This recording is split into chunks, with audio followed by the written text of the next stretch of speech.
Buenos días. Buenos días. Buenos días. Bienvenidos a la conferencia de la Asociación de Usuarios Sanitas, denominada La información, fundamento del control social. Esta conferencia nos la va a dictar nuestro presidente de la Junta Directiva, el señor Jaime Gregorio Castro, que además de ser el presidente de la Junta Directiva de la Asociación de Usuarios, es magíster en Ciencias Económicas, consultor y profesor universitario. Le agradecemos muchísimo al doctor Jaime esta importante presentación. Pero antes yo me le robo 3 minuticos al señor Jaime para dar las siguientes recomendaciones. La primera, por favor, pongan en silencio o apaguen su celular.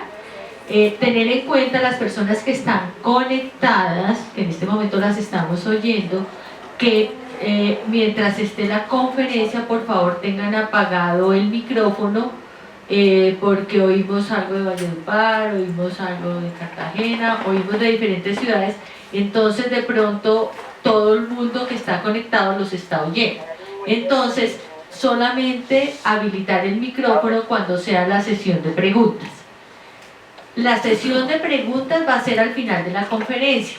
Está programada la conferencia en los primeros 45 minutos y al final tenemos media hora para las preguntas. Tiene la persona, vamos a ir asignando la pregunta, quién debe hacer la pregunta, y tiene 1 minuto para hacer la pregunta. No se preocupen que a todos les vamos a dar la palabra. Está planeado dar la palabra primero a los asistentes virtuales y segundo vamos a darle la palabra a las personas que están acá en el salón. La conferencia tiene transmisión en vivo y lo que ya les dije, vamos a dar la palabra progresivamente. Tengan en cuenta que solamente se van a responder las preguntas que se relacionen con la conferencia. Si por alguna razón una persona tiene alguna pregunta diferente y que no se asocia con la conferencia, le rogamos hacérnosla llegar al correo. Y para los que están aquí presentes, pueden tomar, ya les repartimos unos formatos para que nos dejen la pregunta por escrito. Una vez que se haga la pregunta, nuestro expositor la responde inmediatamente.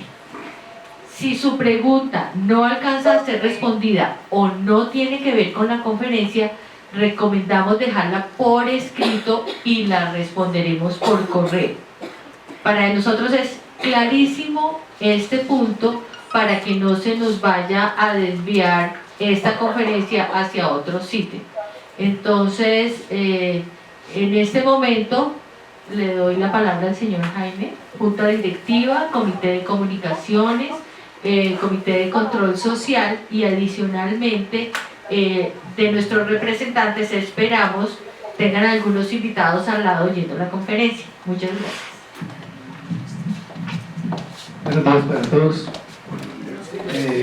A los asistentes presenciales a este evento, del mismo modo a los participantes que lo están haciendo de manera virtual. Esta conferencia, que más que conferencia es una charla, está dirigida fundamentalmente a aquellas personas que tienen que ver directamente con la gestión de la Asociación de Usuarios Sanitas en el nivel central y en el nivel regional. Y aquellas otras personas que, sin ser necesariamente miembros de la asociación, estén interesadas en los temas de salud y fundamentalmente en los temas de control social en el sector salud.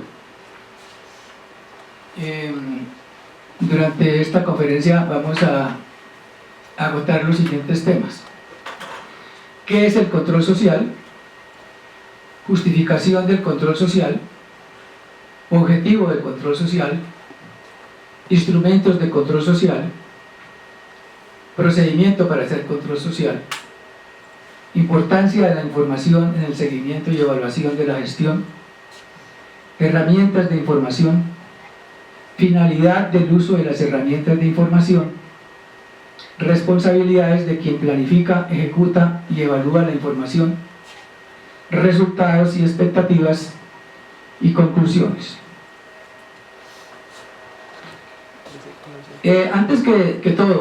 Antes que empezar a hablar de un sistema de información o de información en general, es necesario que hagamos una retrospectiva de lo que es el control social considerado de manera general, porque si nosotros recordamos lo que es el control social, nos ubicamos en el propósito que debe tener la información como tal.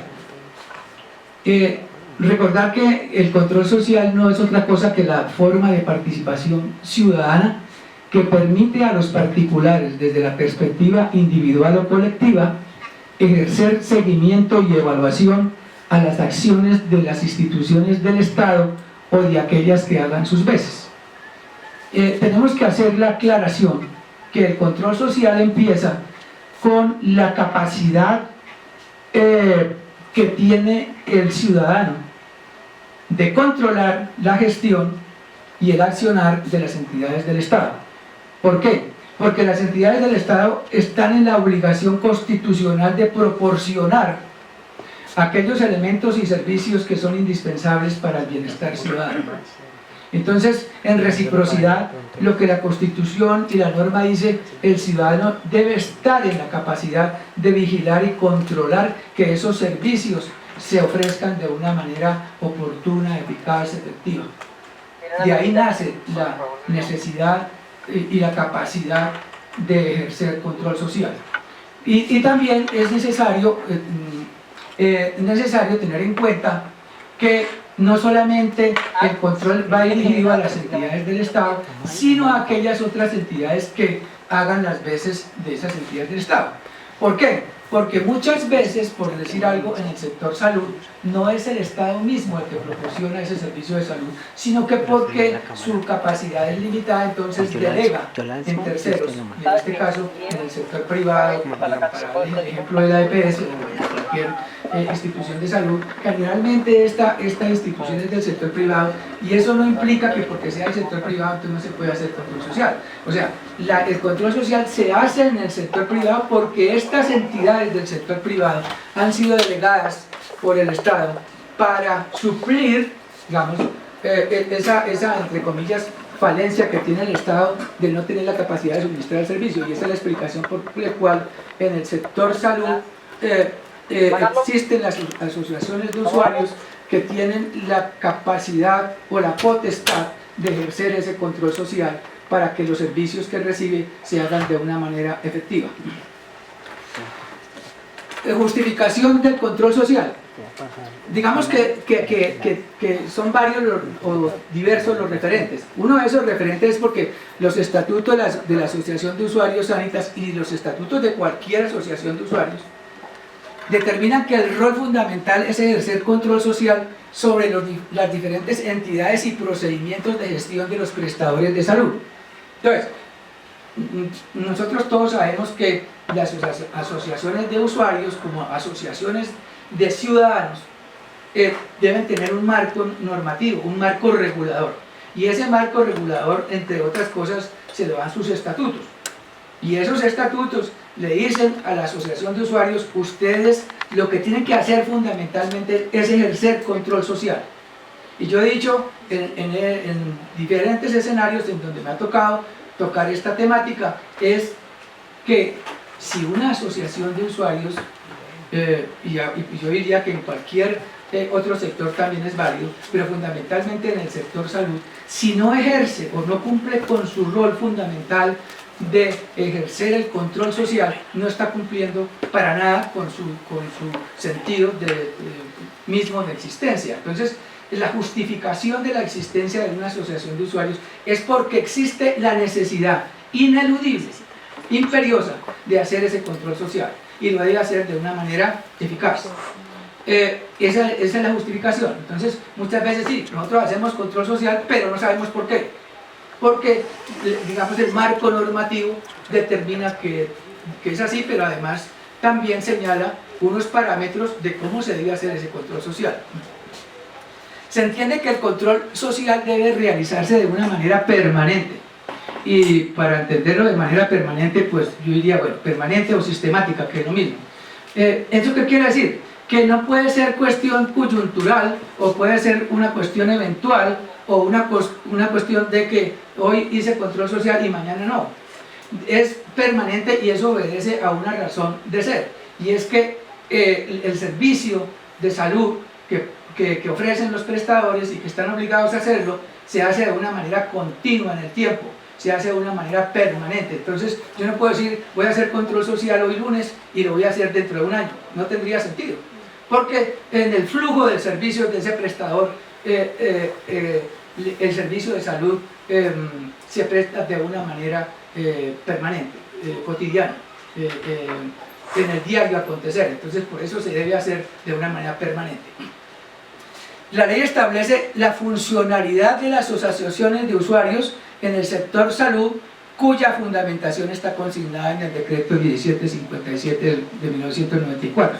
Entonces, si uno quiere, a pesar de que esta conferencia o esta charla no tiene un sentido normativo para que nos aprendamos una norma, yo diría que eso es lo de menos, porque no se trata de aprender normas, sí por lo menos saber dónde está el marco regulatorio de ese control social, y es en el decreto 1757 de 1994, que le señala unas funciones, unos roles específicos a las asociaciones de usuarios, cómo se constituyen, cuáles son sus funciones, cómo su derrotero, qué debe hacer, cómo son los informes, etc. Entonces, esa es, digamos, la norma fundamental donde si alguien está interesado en investigar cuáles son los elementos legales, están ahí en ese decreto. Objetivo del control social: verificar que las entidades encargadas de la prestación de un servicio esencial para la población lo hagan de manera oportuna, eficaz, eficiente y dentro de unos parámetros determinados por la norma. Verificar es sinónimo de comprobar, y entonces no basta con vamos a observar qué está pasando en el entorno mismo de ese prestador, en este caso un prestador de salud, sino que hay que verificar, comprobar qué es lo que está ocurriendo para poder actuar. Para verificar que ese servicio se haga de una manera oportuna, y se hace énfasis en la oportunidad porque, sin lugar a dudas, en el tema del servicio de salud que ya se volvió fundamental para la población, el tiempo juega un papel determinante. Yo puedo decir que si ese servicio de salud se presta de una manera eficaz, pues se preserva la vida del usuario, del ciudadano, de la persona, y si no se presta de una manera eficaz, pues corre riesgo su vida. Entonces el problema más acuciante, más relevante entre toda una problemática es que ese servicio generalmente no se presta de una manera oportuna, y no es el caso del prestador que nos debe ocupar. Nosotros sabemos que todo el sistema de salud tiene unas fallas estructurales unas y coyunturales otras, pero se puede generalizar que en el sistema de salud hay fallas profundas en la oportunidad en la prestación de ese servicio, y que es una queja generalizada. Eficaz, ¿qué quiere decir? Eficaz es que se haga. Cuando uno dice algo es eficaz cuando se produce ese servicio. Si yo digo ese servicio no se produce, yo digo ese servicio es ineficaz. ¿Por qué tengo que decir que tiene que ser eficiente? Aparentemente es en sinónimo y resulta que técnicamente no es lo mismo. Una cosa es eficaz y otra cosa puede ser eficiente al tiempo o no serlo al tiempo. ¿Me explico? Eficiente es cuando se es eficaz, o sea, se hace el procedimiento, pero digamos en unos términos de rendimiento económico, de tal modo que se haga en las mejores condiciones productivas, es decir, tan económico para las partes, tanto para el prestador, pero sobre todo para el usuario. O sea, yo recibo un servicio en las mejores condiciones económicas. Debería ser. Qué pena. ¿Porque está muy bajito? Sí, me dijo que lo subiera. Entonces, repito, es eficiente ese procedimiento en la medida en que se dé en las mejores condiciones económicas, pues, sobre todo para quien lo reciba.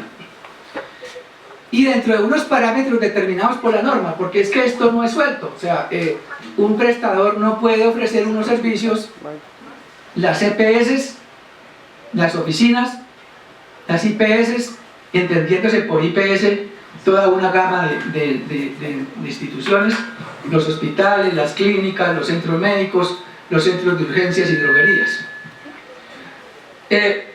Esto es bueno dejarlo claro, porque yo digo, yo voy a hacer control a la EPS, pero la EPS es una institución muy grande que tiene diferentes manifestaciones en su operatividad. Y entonces, cuando yo digo, yo voy a ir a una clínica, o voy a ir a un hospital, o voy a ir a una droguería, o voy a ir a un laboratorio clínico, pues todas estas instituciones conforman una gama integral de lo que debe ser la prestación del servicio en el sector salud. O sea que indistintamente a donde yo vaya, estoy haciendo control social en el sector salud. Entonces no es cómo se decanta eso, cómo se especifica, cómo se particulariza, pues de acuerdo con la naturaleza de cada uno de esos prestadores. Una cosa será hacerle un control social a una IPS, a un hospital, a una clínica, a un laboratorio, a un dispensador, a un centro médico. Otra cosa será hacerlo en una droguería, etc. Pero son diferentes manifestaciones, diferentes puntos de atención en donde se encuentra la coyuntura del momento de la realidad. O sea, yo recibo el servicio de salud en alguno de esos puntos específicos. Es bueno recordar cuáles son las manifestaciones o los instrumentos que ese ciudadano o que esa sociedad en su conjunto tiene a su disposición para ejercer ese control social. O sea, yo puedo recurrir a varias maneras de hacer el control social, y lo ideal es que quien esté interesado o quien esté potencialmente habilitado para hacerlo las conozca todas y que en su momento las utilice de acuerdo con esa naturaleza. Una veeduría ciudadana, nosotros sabemos que existen las veedurías ciudadanas, ya son organizaciones ya un poco estructuralmente más avanzadas, tienen un marco regulatorio un poco más complejo. Yo diría que la práctica en el sector salud no es que sea de la cotidianidad, eso se utiliza eventualmente, pero sí hay veedurías, por ejemplo, para mirar cómo se comportan los indicadores del sector salud. Hay unas organizaciones muy específicas tendientes a mirar cómo es la evolución del sistema de salud en Colombia, pero que el ciudadano tenga acceso a esas veedurías en la cotidianidad, yo diría que no, porque existe un marco regulatorio específico y porque su complejidad va más allá de lo que uno a diario encontraría para hacer ese control social. Las peticiones, quejas y reclamos, que todos las conocemos, y por lo menos la ley dice sí. En el caso de las asociaciones de usuarios y de las organizaciones en donde está involucrado el ciudadano para ejercer ese control social, pues tienen esa potestad de hacer el control social por intermedio de las quejas y reclamos por diferentes medios. Yo me puedo quejar por teléfono, o me puedo quejar por la página web, o me puedo quejar mandando una carta, o me puedo quejar por otros mecanismos. Pero fundamentalmente nosotros sabemos que las quejas y reclamos están ahí, por lo menos en teoría. Nos quejamos todos los días, ¿por qué? Porque no siempre nos contestan, y ese es el primer problema. Entonces, no nos contestan, entonces eso pasa con mucha frecuencia. Y lo segundo es que no llena las expectativas de nuestro reclamo siempre, y entonces deja un alto nivel de insatisfacción. Entonces cuando decimos esta respuesta que me están dando no me satisface, y eso lo hemos llevado a las mesas de trabajo, a la interlocución con estos actores, con estos directivos del prestador, y debemos ser repetitivos hasta el cansancio, es decir, por favor, contéstenos bien, que nosotros creo que merecemos se debe respetar ese derecho para que nuestra queja, nuestro reclamo sea contestado de una manera eficaz, consecuente y de acuerdo con la reclamación que estamos haciendo. Los derechos de petición y tutela todos los conocemos. Digamos que el derecho de petición hoy se utiliza infinitamente, todos los días, en las instituciones privadas y públicas. No es el caso de decir qué tan efectivo, pero cuando a alguien le llega un derecho de petición, pues dice, bueno, me llegó un derecho de petición, ahora sí me toca contestar. De todas maneras es un mecanismo de control social, porque yo digo, bueno, yo voy a decirle a este gerente o a este administrador o a este manejador de este servicio que no me siento satisfecho con la prestación del servicio y me cansé de decirlo de manera directa, espontánea, y entonces ahora lo hago por medio de un derecho de petición. Yo diría que es muy utilizado, pero yo no estaría en este momento en capacidad de decir qué tan efectivo es.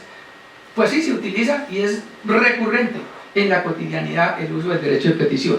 La tutela es mucho más sofisticada, mucho más compleja, apoyada infinitamente por la Constitución. Entonces la Constitución le dice al ciudadano, utilice la tutela, pero la tutela tiene sus pros y sus contras. O sea, si uno se pone a mirar el número de tutelas que están hoy incorporadas en el sector salud, uno queda aterrado. Son 650.000 tutelas que recibe el sistema de salud al año. 650.000 tutelas. Si uno le quita a eso los días festivos y deja los días hábiles, divide eso por 300 días más o menos, te da la bobadita de 2.000 y pico de tutelas diarias en el sistema de salud de Colombia. La pregunta del fondo sería, ¿cuál es la capacidad de evacuar ese gran número de tutelas? 650.000 tutelas nos está diciendo lo caótico, el desorden que está incorporado en los procedimientos del sistema de salud. Seguimiento a acciones, procedimientos, planes, programas y proyectos de los prestadores. Yo diría que este es fundamental, ¿sí? Es fundamental porque bueno, yo puedo hacer control social y decirle al gerente de un prestador, al gerente de una clínica o al gerente de la EPS o al que sea, oiga, esto que me está ofreciendo usted o que me está suministrando no me satisface. Pero hay instrumentos de gestión modernos, hay instrumentos de gestión fundamentados en la labor que tiene que hacer un gerente, y son los planes, los programas, los proyectos, y una asociación tiene esa facultad de decir, oiga, yo quiero que usted me invite a la formulación de los planes, los programas y los proyectos que estén encaminados al mejoramiento del servicio de salud. Una cosa es que lo hagan y otra cosa es que no lo hagan. Yo diría que en el caso de la Asociación de Usuarios Sanitas, a pesar de que nosotros hemos hecho un esfuerzo por formalizar los puntos de encuentro en mesas de trabajo y en diferentes escenarios donde se ventilan las problemáticas inmersas en los planes, proyectos y programas, pues todavía no nos han puesto el cuidado suficiente como para que nos llamen y digan, oiga, vengan, que es que estamos interesados en que ustedes participen activamente en la formulación de nuestros planes, programas y proyectos. Primero porque pues la norma no es muy específica en ese sentido, y segundo porque si hay cierto celo en que, digamos, el actor de la recepción de ese servicio participe de una manera mucho más activa en la formulación de esos instrumentos de gestión. Pero, digamos, si hay una capacidad, una potencialidad para que ese usuario desde el punto de vista individual y colectivo lo haga. Y la rendición de cuentas. La rendición de cuentas no es otra cosa que la resultante de la ejecución de esos instrumentos de gestión. Cuando un prestador ejecuta sus planes de acción, sus planes y sus proyectos, generalmente los hace conocer del público, de la ciudadanía y fundamentalmente de los usuarios. Yo diría que sí, que eso está establecido, y nosotros, por lo menos esta junta directiva y la anterior, nosotros asistimos a esas sesiones de rendición de cuentas, exponemos nuestras inquietudes, que son las inquietudes de todos, y digamos que en su forma, en su contexto, han mejorado, pero obviamente que les falta desde el punto de vista social, Yo hice, por ejemplo, la vez pasada una observación a la presidenta de Sanitas diciéndole a esta rendición de cuentas le falta indicadores de impacto social. ¿Qué es un indicador de impacto social? ¿Cómo es la relación, por ejemplo, entre el incremento de la afiliación y el incremento de la infraestructura? Porque lo que uno observa es que siempre hay una descoordinación, un desbalance en esos desarrollos, y por eso uno ve desbordamientos, ¿sí? en los ciudadanos que diariamente se afilian, pero por ejemplo el número de médicos no es el suficiente y por lo tanto existen esos desequilibrios. Entonces, esa rendición de cuentas deben servir para eso, para que el prestador reciba una retroalimentación de una manera coherente, yo diría que consistente y argumentada porque nosotros no podemos llegar a decir cosas que no estén fundamentadas. Entonces lo decimos porque evidentemente es cierto, corresponden a una realidad, y para eso tenemos que soportarlo con evidencias. Recordar cuál es el procedimiento general para hacer control social independientemente de la situación en que nos encontremos, sea que vayamos a una droguería a hacer ese control social, sea que nos encontremos con el gerente de Sanitas y le decimos venimos a hacerle control social, sea que vayamos a la Clínica Colombia o a la Clínica Reina Sofía o a un centro médico y le digamos señor venimos a hacerle control social, independientemente de la situación donde nos encontremos, el procedimiento tiene que ser muy análogo. Y miremos cuál sería. Primero, lo que yo tengo que tener claro es qué persigo yo con hacerle control social. Yo no voy por molestarle la vida a ese señor o señora, por quitarle su tiempo, no. El objeto del control social lo tiene cada responsable. De manera general yo digo, el objetivo último del control social es hacer que ese prestador mejore su accionar, mejore sus resultados, ¿sí? Y entonces si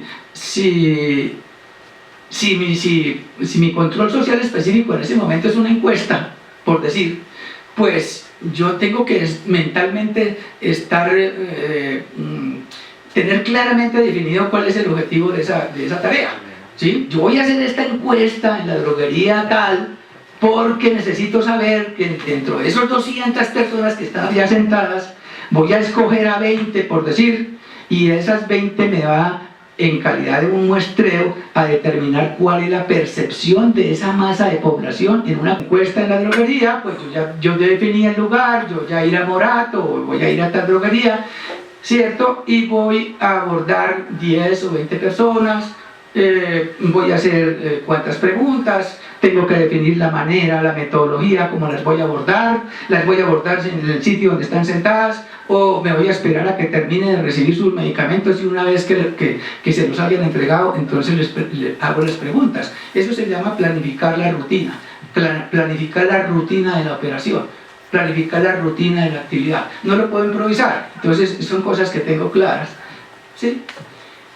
Diseñar el seguimiento y evaluación, entonces ser específicos en el lugar, tiempo y la periodicidad. Y si estamos hablando, y el ejemplo es para una encuesta en una droguería, pues entonces yo ya sé cuál es el sitio o cuáles son los sitios que a mí me corresponde evaluar o hacer ese seguimiento. ¿Cada cuánto lo voy a hacer? Así como decimos que el control social tiene que ser sistemático, permanente, pues, y eso implica que, bueno, si nos estamos refiriendo a una droguería en Bogotá o en cualquier ciudad del país, yo como responsable de hacer ese control social debo fijarle a eso unos tiempos y una periodicidad, es decir, ¿cada cuánto voy a hacer eso? Voy a hacerlo de manera que ese prestador sepa cuándo voy, o lo voy a hacer de una manera donde no le avise. Esas son partes, elementos constitutivos de ese alistamiento, de esa programación de la actividad específica. Recoger y clasificar la información. O sea, yo, para el caso que nos ocupa y el ejemplo que nos estamos concitando, es si yo tengo que hacer esa encuesta, pues no es hacer eso de cualquier manera. Seguramente que la dirección ejecutiva o quien esté encargado de la operación de ese procedimiento me debe señalar en su momento la hoja de ruta o el procedimiento de cómo se hace eso, cómo se llena, cuáles son los rangos, cómo distingo yo los rangos, cómo los vuelco, cómo los traduzco en esa tabla, y especificar. Especificar, ¿por qué? Porque de pronto yo, si estoy haciendo una encuesta, me puedo referir a uno o más servicios, pero en el caso específico, pues acá es muy determinante cuando me refiero a medicamentos. Selección y análisis de la información cuantitativa. O sea, cuando nosotros hablamos de información cuantitativa, estamos hablando del meollo de la información. ¿Información de cuántos? Porque es que sin números, sin cuántos, sin medidores, a mí no se me aterriza para nada la gestión de ningún ente, de ningún procedimiento, como lo vamos a ver a continuación. Entonces, la importancia siempre que yo lleno una encuesta y hablo de tablas, pues yo estoy trabajando con unas cifras, con unos cuantos, ¿sí? Y ese mismo procedimiento me debe permitir hacer un análisis que me conlleve a hacer unas aclaraciones y unas conclusiones. En el caso de cualquier encuesta, siempre por ahí hay unos cuadritos en donde dice haga las observaciones pertinentes, y ese responsable también debería decir, ¿cierto?, en un lenguaje muy breve y muy lógico y muy contundente, qué es lo que él cree que pasa con ese ejercicio que se hizo. Sacar unas conclusiones es lo más prudente que se puede hacer. El siguiente punto son informes y reportes a las directivas del prestador. Obviamente aquí se considera que ese responsable ya mandó eso al nivel central o al administrador del sistema en el nivel central, o quien esté encargado de ese procedimiento, para que él consolide, ¿sí? Entonces creo que ese es el procedimiento que se está haciendo en la actualidad y que se seguirá haciendo. O sea, es la labor que se hace en las regiones, y el nivel central lo consolida. ¿Lo consolida para qué? Para que ese soporte integrado sirva de instrumento de gestión y sea enviado al responsable en el prestador. En el prestador siempre hay una persona que se encarga de recibir esa información, de analizarla, de consolidarla y de alguna manera transmitírsela a la brevedad a las directivas, para que ellos la listen y en consecuencia vayan tomando los correctivos que consideren que se deben tomar. Entonces, el último punto es comunicar a la comunidad. Comunicar a la comunidad es definitivo, porque generalmente el usuario tiene una expectativa, ¿sí? Oiga, sí, hace poco hicimos una encuesta y a ustedes todo les llegó, ¿sí?, sobre medicamentos, y entre otras cosas, yo considero que es el primer gran esfuerzo que hace la asociación, yo diría que desde que existe, porque no conozco la retrospectiva de algo parecido, en materia de alegar información concreta, objetiva, cuantificada y de una manera regulada desde el punto de vista técnico, transmitida a los responsables para que en su leal saber y entender tomen decisiones. Una vez que esto se hizo, inmediatamente se envió a la comunidad, porque la comunidad tiene que saber qué es lo que está pasando. No que me digan, oiga, sí, se están haciendo una encuesta y por allá, no. Los resultados de esa encuesta deben ser conocidos por el usuario, primero para saber que hay un esfuerzo de gestión, y segundo para conocer los resultados. Cómo están las cosas, por ejemplo, en este caso específico del suministro de medicamentos. La importancia de la información en el seguimiento y evaluación de la gestión. Dijo un experto en gerencia hace muchos años, dijo, lo que no se puede medir no se puede mejorar. Un axioma. Yo diría, lo que no se puede medir no se puede mejorar, y lo que no se puede medir no se puede controlar. Y los ejemplos, pues en la cotidianidad los podríamos traer en multiplicidad de formas. Y vamos al ejemplo más sencillo. Lo que no se puede medir no se puede mejorar. El médico. El médico le toma la tensión arterial a usted, y si usted no tiene 120/80, que es un referente cuantitativo, lo está midiendo, ese médico le dice, yo tengo que probablemente medicarlo a usted. Entonces es la importancia de un cuánto, de un indicador, de una cifra en un proceso concreto de salud. Una de las personas que más lo utiliza es el médico, ¿sí? Y entonces cuando ese médico le dice, oiga, vaya y tómese estos exámenes, esos exámenes le van a aportar a ese médico unas cifras. Esos son los cuantos. Entonces le está midiendo su salud. Le está midiendo su salud para poder actuar. ¿Sí? Entonces, ¿qué tal que ese médico no tuviera esos referentes? Y entonces dijera, oiga, a mí me parece que usted tiene la tensión alta. Tómese estas pastas. Estaría haciendo mal un procedimiento. Pero para eso tiene esos referentes. Entonces, los referentes en cualquier situación humana sirven para medir los procesos, sirven para medir las acciones. Si ese médico al que nos estamos refiriendo no tuviera el referente de la presión, de la tensión arterial, pues él no sabe si usted se va a mejorar o no se va a mejorar con el medicamento que le da. Y trasladémoslo eso a cualquier situación empresarial, institucional, etc. Un gerente de ventas le dice al vendedor, oiga, usted esta semana tiene que vender 100. ¿Sí? Al final de la semana él llama y le dice, ¿cuánto vendió? Ah, yo vendí 70. Tiene dos referentes, lo que debería haber vendido y lo que vendió en realidad. En base a eso puede tomar decisiones. Un ingeniero quiere hacer una carretera y dice en su proyecto, en este segundo semestre voy a terminar esta carretera que son 1000 kilómetros. Pero resulta que el señor no pudo hacer sino 700 kilómetros.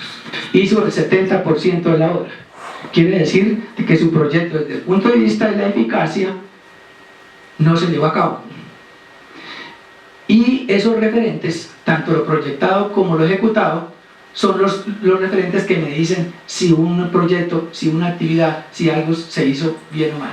Y eso en la cotidianidad lo podemos trasladar a cualquier situación. Por eso se dice en lo general que lo que no se puede medir no se puede mejorar. Entonces, el énfasis, ¿dónde está? Cuando se dice la importancia de la información en el control social. Si vamos a hacer control social, tenemos que hacerlo bien. Yo no puedo decir, oiga, yo fui a un centro médico y encontré que todo el mundo se estaba quejando porque el tiempo de respuesta en la atención estaba muy largo. Esa apreciación no es correcta. Porque con esa apreciación yo le digo al prestador, resulta que en el punto tal, la atención médica se está demorando X tiempo. No estoy siendo concreto, no estoy midiendo. En ese momento cuando yo digo, aquí hay muchos problemas en los tiempos de respuesta o en los tiempos de espera, lo que estoy siendo es ambiguo, no concreto, volátil, y no me va a entender nadie. Entonces cuando yo llegue a la mesa de trabajo, si yo soy el presidente de la asociación y le digo, señor vicepresidente, resulta que en Barranquilla, por decir, todo el mundo se queja de que la atención es demasiado tardía, el tiempo de respuesta es muy malo.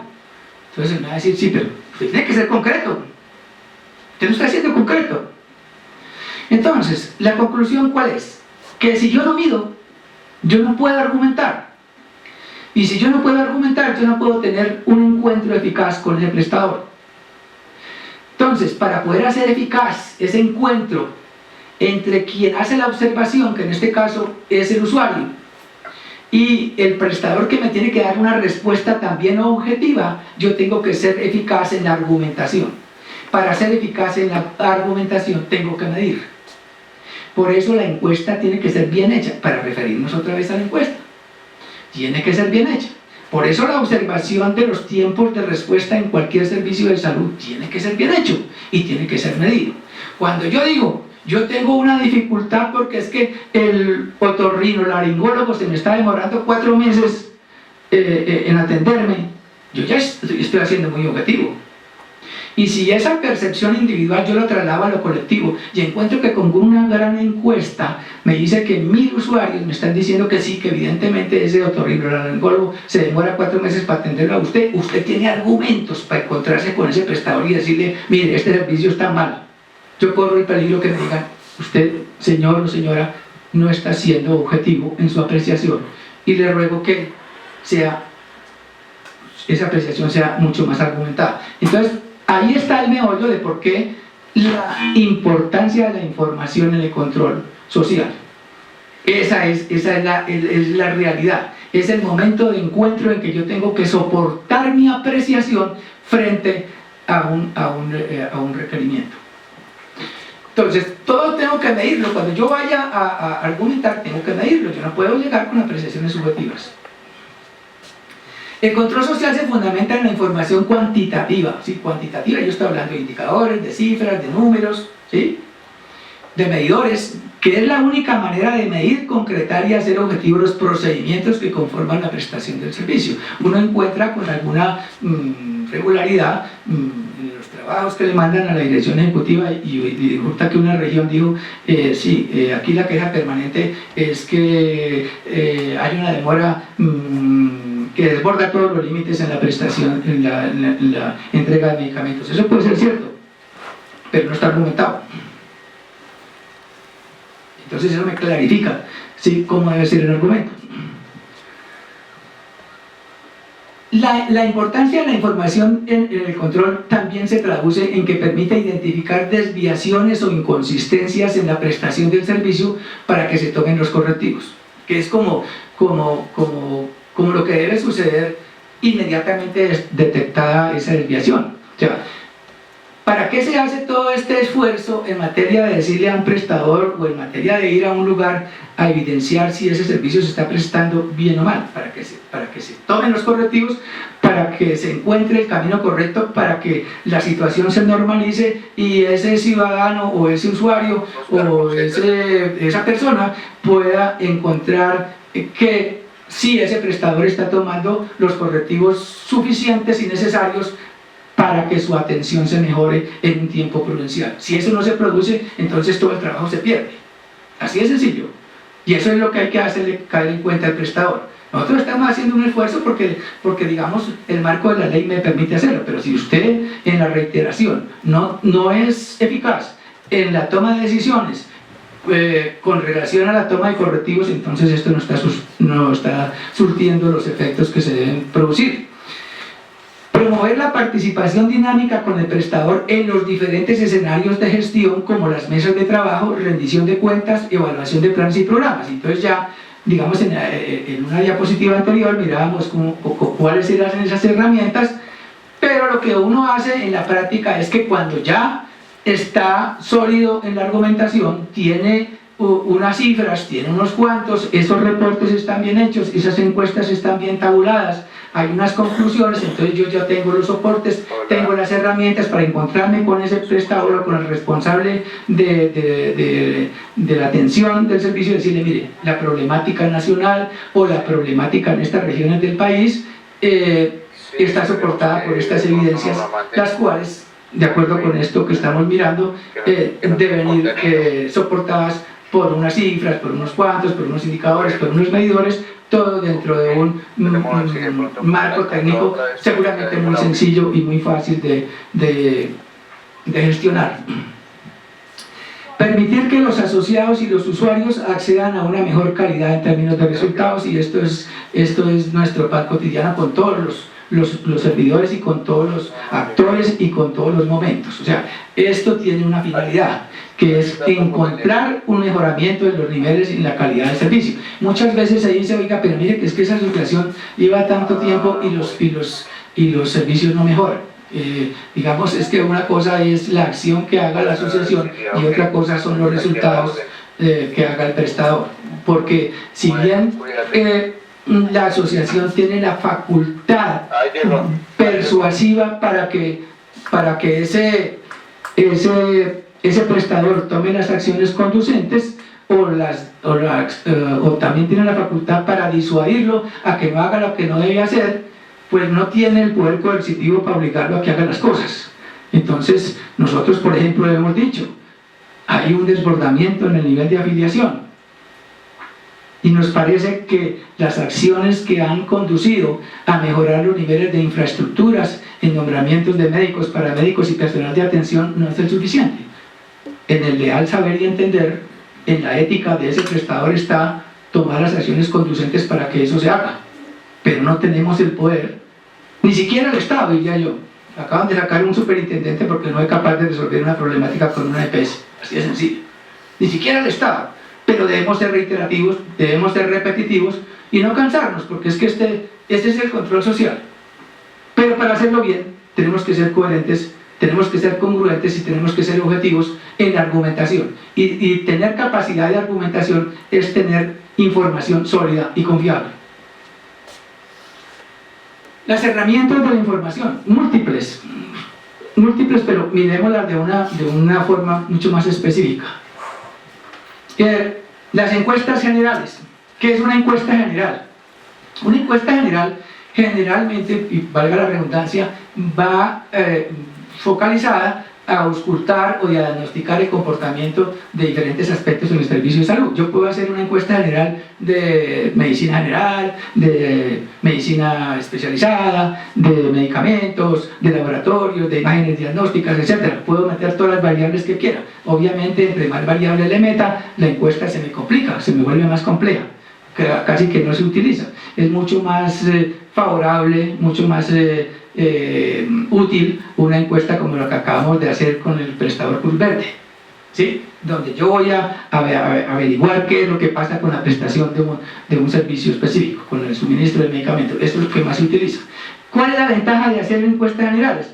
Pues que en vez de yo ir a un sitio y coger de los 200 que están ahí sentados 20, pues yo voy a tener la oportunidad de escoger un muestreo aleatorio simple, como en el caso que hicimos con el Cruz Verde, y de esas 8.000 personas nos respondieron 800, creo, o finalmente 500 y pico, bueno, que digamos en términos de muestreo es una respuesta satisfactoria, y con esas respuestas lo que hace la estadística y la teoría de la probabilidad es que esa muestra me da o equivale al comportamiento general de ese universo, que en este caso pues son las personas que están recibiendo el servicio de medicación. Entonces, de medicamentos. Esa es, digamos, la característica de una encuesta específica, ¿sí? Yo puedo hacer encuestas para cada una de las especificidades del sector salud, y seguramente que si esta política tenemos la oportunidad de consolidarla en el tiempo, pues vamos a seguir haciendo encuestas, porque digamos desde el punto de vista técnico, desde el punto de vista procedimental, desde el punto de vista gerencial del manejo de esta asociación de usuarios, pues es el mecanismo idóneo para poder allegar información sólida, confiable y eficaz. Las encuestas in situ, que quiere decir encuestas in situ es en el lugar de la prestación del servicio. Entonces yo tengo que acudir a oficinas, a centros médicos, a hospitales, a clínicas y a droguerías, que son las más conocidas. ¿Qué es lo que hago? Se llaman in situ o en el sitio. Situs en latín, pues en el sitio. Es ir al sitio donde ese ciudadano, donde esa persona recibe el servicio. ¿Cuál es la ventaja? Que lo estoy haciendo en tiempo real, es decir, en el momento crucial, en el momento real en que se está produciendo eso. ¿Cuál es la desventaja? Que la cobertura es muy pequeña, ¿sí? No tengo la oportunidad de que me respondan 800 o 1000 personas o las que sean, como lo puedo hacer a través de una encuesta vía internet.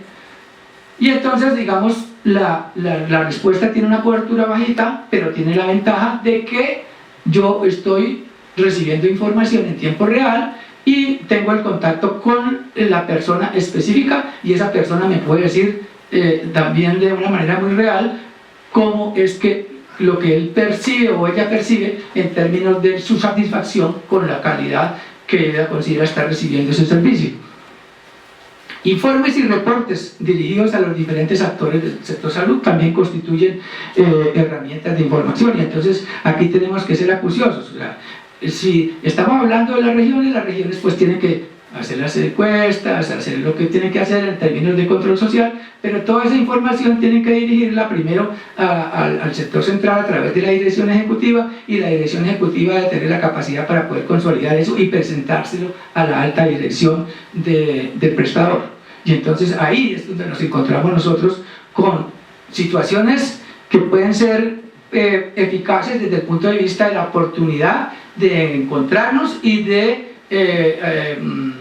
debatir acerca de las situaciones que se están presentando, de las respuestas eventuales que ese prestador me dé y de las conclusiones que ese encuentro tenga.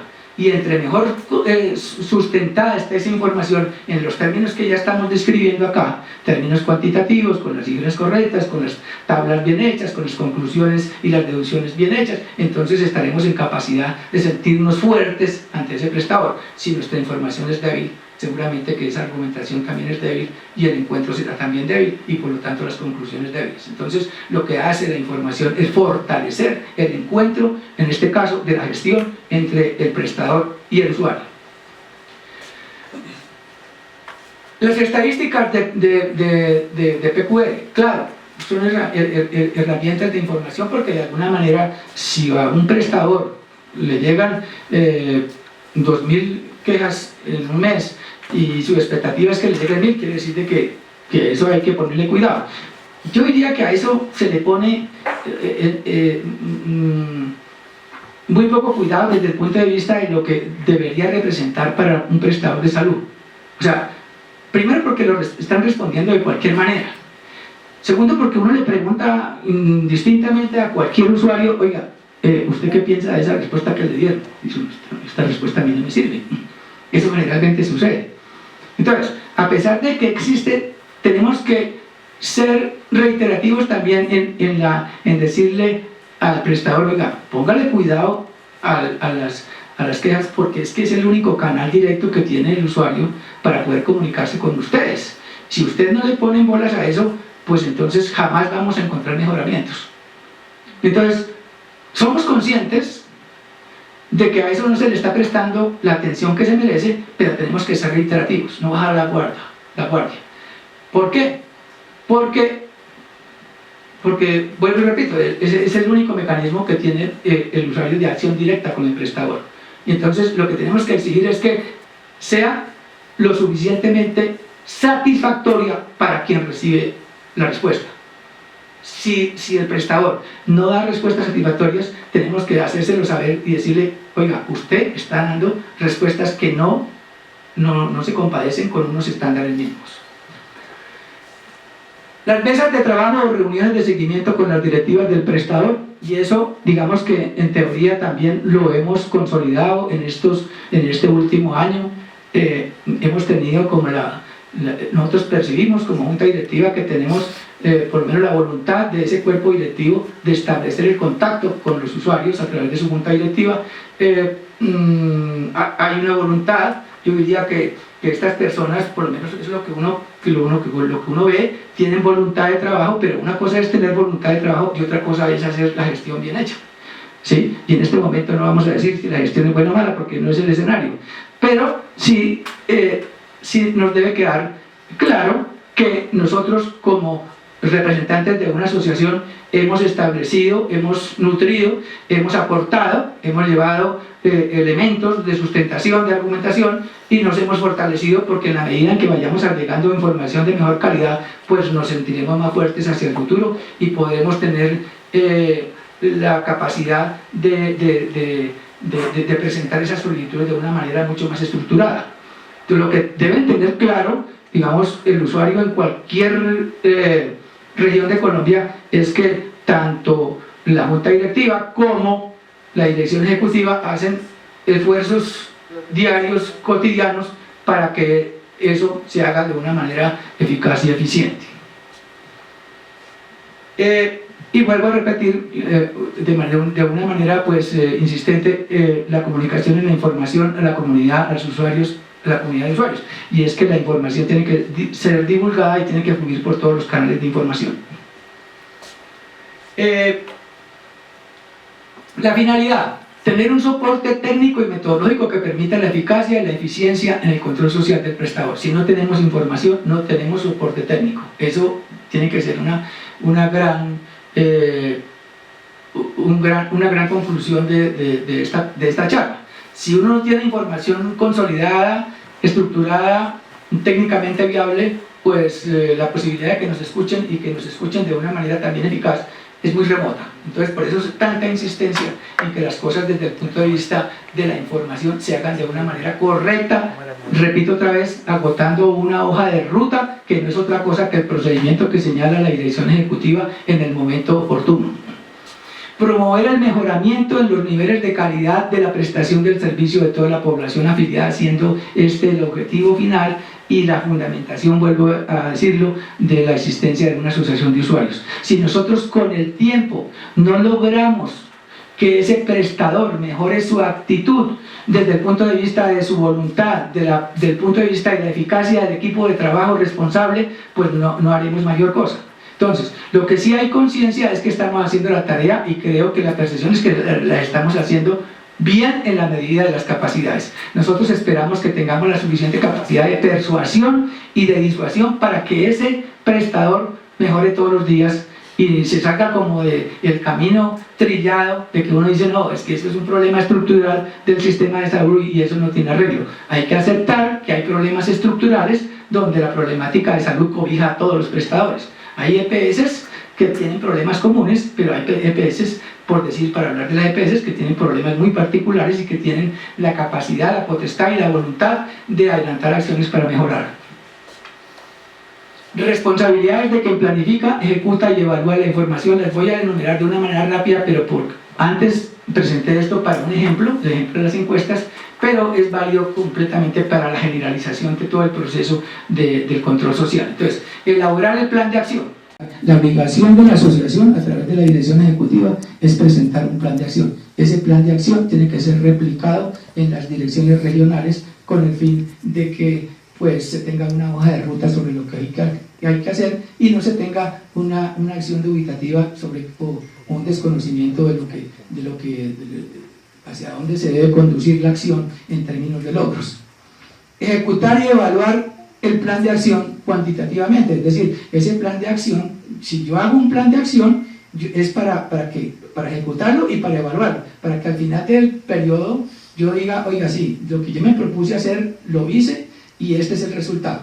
En términos cuantitativos, pues voy a decir algo global. Yo puedo decir, este plan de acción tiene un nivel de ejecución del 80 o el 85%, pero puedo decir, de los 10 proyectos que yo introduje en el plan de acción, ese conjunto de proyectos tuvieron un rendimiento del 90%, por decir algo.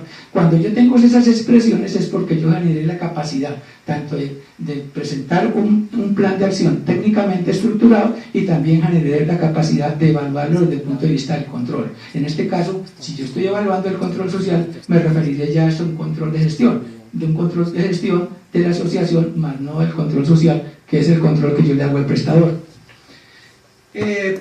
Realizar el control social mediante las herramientas adoptadas. Si digamos la política de la junta directiva y de la dirección ejecutiva es que tenemos que hacer, por decir algo, 4 o 5 encuestas, etcétera, las que sean, en el año, pues hay que hacerlo, porque si de otra manera, si no hacemos esas encuestas, si no hacemos esos controles sociales, si no vamos al call center y medimos, que ya es otra de las políticas que estamos adelantando, y no hacemos la retroalimentación respectiva, pues no estamos haciendo lo correcto. Es decir, hay que conocer cuáles son las herramientas disponibles y utilizarlas adecuadamente.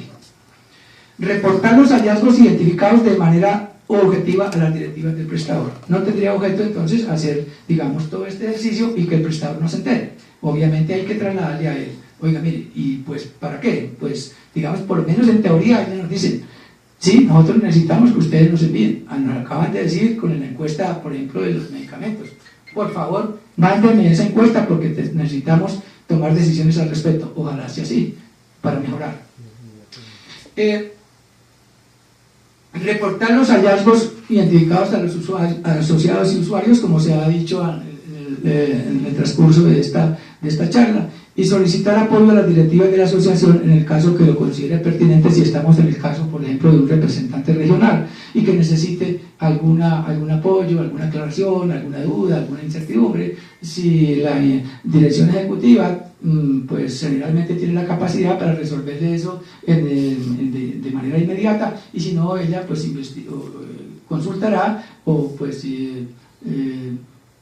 pedirá pues el apoyo requerido o lo suficiente para poder tomar la decisión adecuada y también para poder las respuestas adecuadas.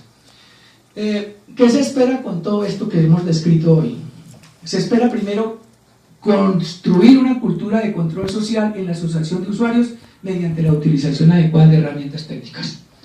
O sea, cuando nosotros llegamos acá encontramos, sí hay unos reportes, sí hay unos informes, pero son informes que muchas veces carecen de la información correcta, entonces no tienen cifras, no tienen medidores, no tienen cuáles son los niveles de logro, si ese objetivo se cumplió o no se cumplió, si ese proyecto en qué medida se ejecutó o no, eso, digamos, eso fue lo que se encontró. Con el transcurrir de los días nosotros, esto es un principio y es una manera de ir mejorando. Yo diría que es la cultura del mejoramiento, porque ya dijimos, lo que no se puede medir no se puede mejorar. Si yo mido y mido suficientemente, yo tendré ya un gran aliado para poder mejorar. Obtener los resultados que conduzcan al mejoramiento de la prestación del servicio. Todo apunta a confiar en que ese prestador suficientemente retroalimentado tome las acciones que conduzcan a que ese servicio se mejore. La interacción entre la asociación de usuarios y las directivas del prestador sea más eficaz y eficiente, porque ya les decía al principio, si me encuentro con ese prestador y es que él me presenta una cifra, si yo no le presento nada, pues estamos en un desequilibrio terrible. Y entonces es cuando dice, oiga, ¿y cómo hago yo para que esta información que yo le presente al prestador sea lo suficientemente convincente para que él tome las acciones que conduzcan a un mejoramiento en el servicio? Entonces volvemos a caer en cuenta de la importancia de la información. Mejorar la calidad de la información y en consecuencia la eficacia de las herramientas de gestión. Mejorar la calidad de la información es una necesidad, es un imperativo en esta asociación y en cualquier asociación, institución, empresa. Una empresa o una institución en el mundo se maneja con datos, con cifras en tiempo real. ¿Qué es en tiempo real? En el momento en que se está ejecutando. ¿Sí? Así como usted coge la página web de su banco y sabe cuánta plata tiene en tiempo real, así debería ser el problema de la salud, ¿cierto? Sí. Y digamos que en teoría se nos presentan unas cosas bonitas. Sí, yo entro a la página web y me dicen que yo puedo conseguir una cita en medicina general para 5 días. Bueno, pero hemos encontrado, por ejemplo, deficiencias en la estructura informática del prestador y se le hemos comunicado, oiga, pilas con eso. Porque es que una cosa es tener una información allá donde supuestamente usted accede a todo y otra cosa es verificar eso con unas realidades. Entonces, esa información tiene que ser consistente por todos lados. Pero la cultura del mejoramiento no se puede conseguir si no se tiene esa información consolidada de una manera permanente.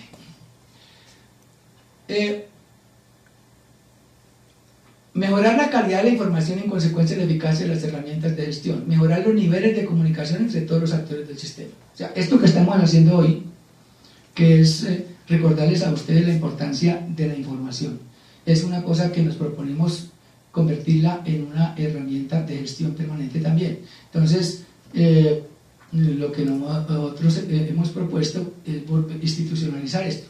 Entonces, en la medida que tengamos la voluntad de los actores, los recursos, porque muchas veces pues, los recursos en una asociación de este tipo no es boyante en allegar siempre los recursos que se requieren.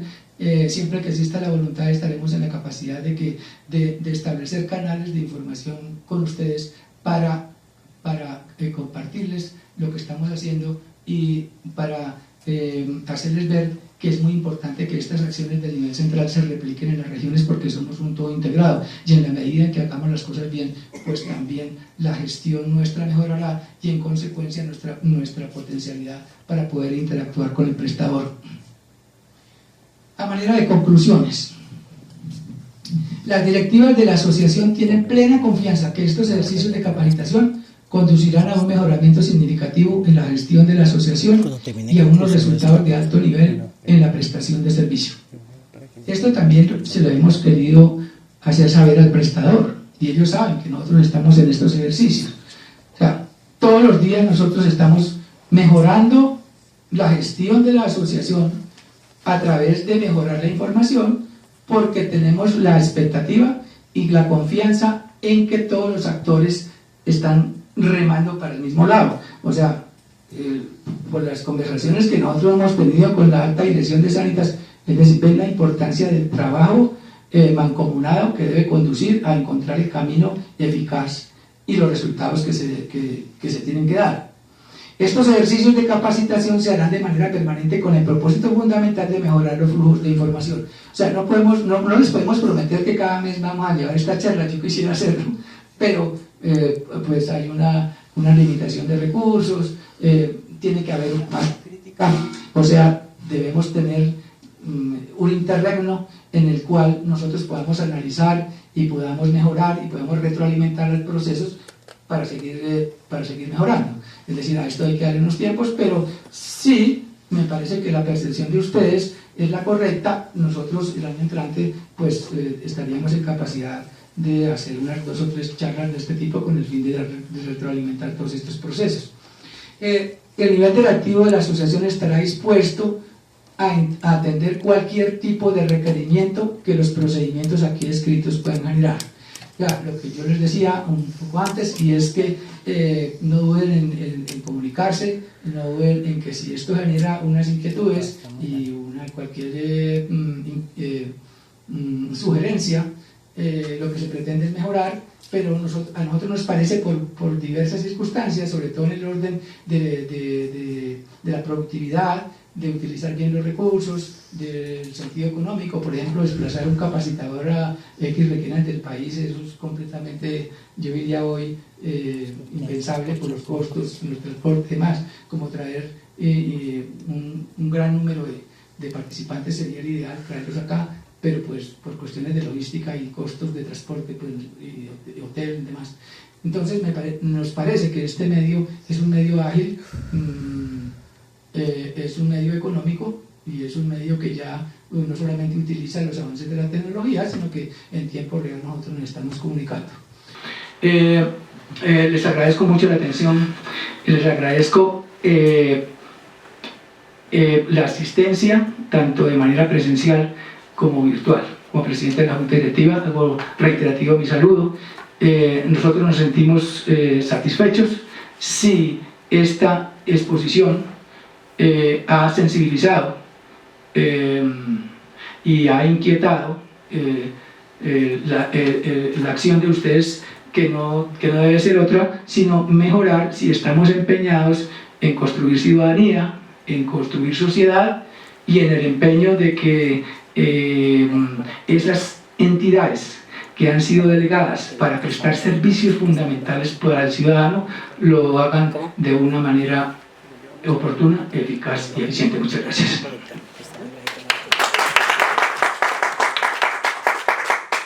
Gracias para nuestro presidente, el señor Jaime. No se vaya porque ahorita vienen las preguntas, entonces... Aquí no tenemos todavía preguntas. Todavía no tenemos preguntas a nivel virtual, pero entonces acá sí tenemos. Perdóname un segundo, te paso el micrófono, porque si no, no queda grabado.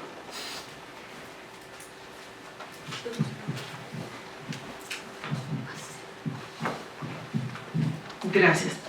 2 preguntas respecto a los instrumentos de control social que tenemos. Una es, ¿qué ocurre cuando el derecho de petición no es contestado y se deja vencer?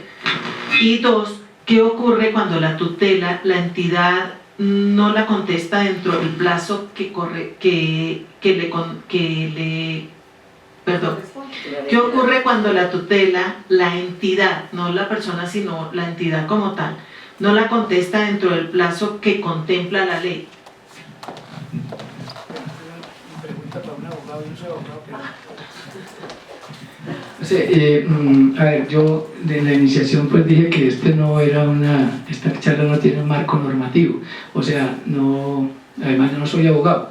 La fundamentación de esta charla es de tipo gerencial, de tipo gestión, pero por lo que uno ve, que en Colombia, si uno es práctico, pues no pasa mayor cosa. A ver, yo hago un derecho de petición, y el derecho de petición lo podemos hacer en cualquier instancia pública o privada.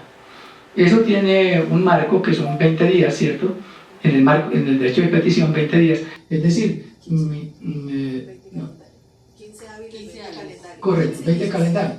Entonces, lo que uno ve en la práctica es que esto se volvió como tan rutinario y como tan, ¿qué digo yo? Como que ha perdido trascendencia como herramienta, que mucha gente no contesta y no le pasa nada. Gerentes, tomadores de decisiones, ordenadores de gasto, a veces contestan, a veces no contestan. Hay personas y entidades muy serias, o sea, cuando les llega un derecho de petición, dice, ahora sí tenemos que informar. El caso de las mismas EPS, el caso de las entidades del Estado, a eso le ponen cierta atención. Y en el caso de la tutela, pues cuando yo le daba el número de 650.000 tutelas, pues quiere decir que eso también le ponga, en muchos casos el sector salud le pone poca atención, porque pues si eso tuviera, digamos, la eficacia y la eficiencia que uno quisiera que tuviera, pues pienso yo que ese número no desbordara una consideración medianamente prudencial. O sea, considerar esa cifra de 650.000 en el sistema de salud quiere decir de que esa herramienta ha perdido cierta capacidad, ¿sí? En las pensiones no se diga, vaya usted pregunte la Colpensiones, no tengo el dato exacto, pero alguna vez lo manejé yo, pero en el sector pensiones creo que rebasa el 1.000.000 de tutelas, y cuando uno habla de esos números se está dando cuenta que el instrumento, a pesar de que incluso tiene una protección y una tutela, ¿sí?, de la Corte Constitucional, pues ha perdido su trascendencia y el impacto que debería tener en la solución de las problemáticas. No le doy una respuesta más allá porque no sé cuál es digamos, la razón judicial de qué pasaría, ¿sí?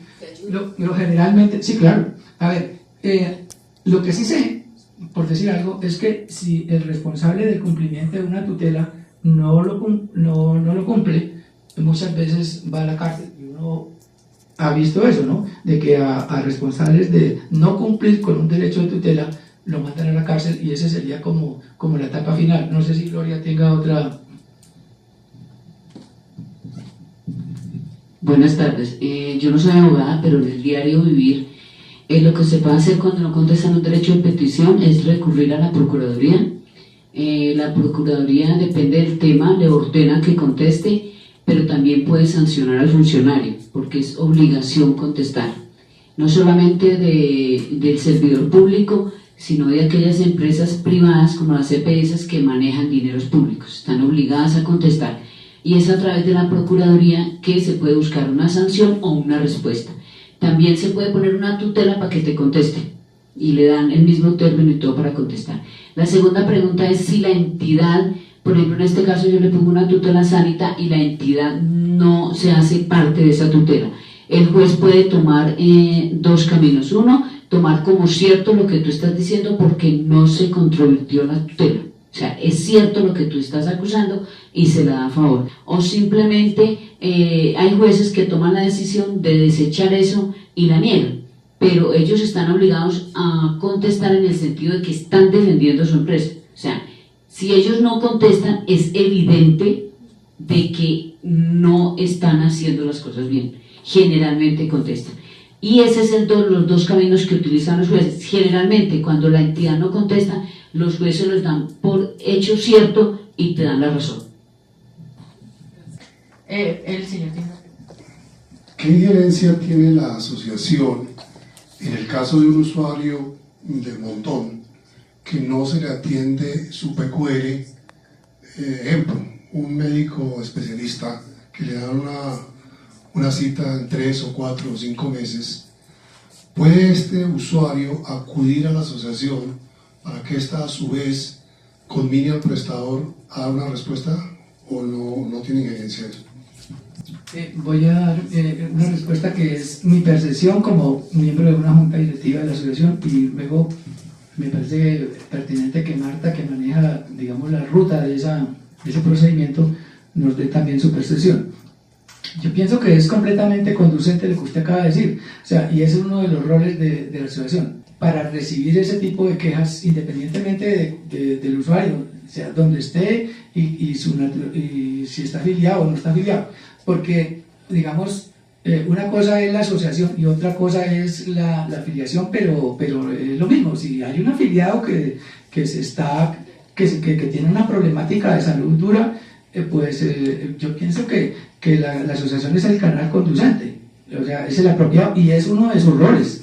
O sea, esa asociación está en la obligación y uno lo que ve en el diario acontecer es que precisamente esas quejas están presentadas en esa forma. Yo tengo tal problema con esta situación, con este procedimiento quirúrgico, normal las cifras que uno ve también en la cotidianidad, y la atención en esta medicina especializada se me está demorando 3 o 4 meses, que ya se salen de todo parámetro prudencial. Entonces, si esa es su inquietud, pues para eso está la asociación. Marta, quisiera que agregara. Básicamente lo que queremos agregar es cuáles son los medios de comunicación por la cual un usuario o un asociado puede acudir a la asociación para que le ayudemos con su caso particular. Nosotros tenemos la página, en la página dice contáctenos y ahí usted puede, o la persona puede colocar su requerimiento. También tenemos el teléfono o la persona en el correo de la asociación de usuarios. Cualquiera de estos tres, digamos, herramientas puede hacer llegar su solicitud y nosotros como asociación la derivamos a quien corresponde de la EPS, le hacemos seguimiento tanto en la respuesta como en la oportunidad en la respuesta. Y adicionalmente, si la persona no ha sido respondida, intervenimos también directamente con los responsables de quien deben dar la respuesta sobre las quejas. Eso es básicamente. Y la queja va a nombre de la asociación y de la persona en particular. Y como decía el señor Jaime, nosotros adicionalmente a esto pues tenemos contacto con directivas específicas para poder dar una respuesta más oportuna que lo que corrientemente lo hace la EPS Sanitas. Pero también no solamente hacemos eso, sino que en el seguimiento, que es el mensaje que nos da nuestro presidente, es en nuestro seguimiento va la parte cuantitativa. ¿Cuántas quejas hemos recibido de usuarios? ¿Cuántas se han resuelto? ¿En qué tiempo se han resuelto? ¿Con qué nivel de satisfacción? Por ejemplo, el 54% tenemos ahorita. ¿Con qué nivel de satisfacción se respondieron? Y entonces ahí es cuando empezamos a hablar de cifras y no de la parte solamente cualitativa, que es el mensaje básico que nos está dando. ¿Sí? ¿Alguna otra pregunta? ¿Allá tenemos alguna pregunta, Oscar? No, señora. Ok, entonces, atreviéndome a reafirmar lo suyo y la tarea que nos ha puesto a todos es toda nuestra labor de control social que tenemos, tanto nuestros representantes en las ciudades como aquí en Bogotá, todos los que hacemos control social. Y el ejemplo que tenemos en este momento es que ustedes en este momento están recibiendo el cuestionario para aplicar en las droguerías Cruz Verde.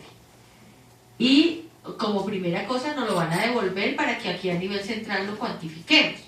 Pero en un futuro cercano, entonces vamos a hacer el mismo ejercicio, pero vamos a ir cuantificando región por región, droguería por droguería. Entonces digamos que este es nuestro ejercicio para irnos introduciendo en la parte de medir y medir con números. Pero también, acuérdense lo que él nos dijo, también las observaciones son importantes.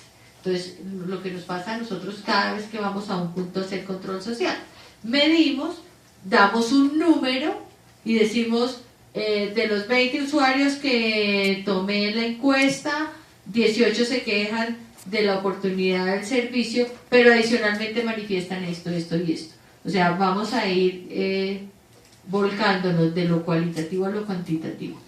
Esa es nuestra tarea, ¿cierto, señor presidente? ¿Listo?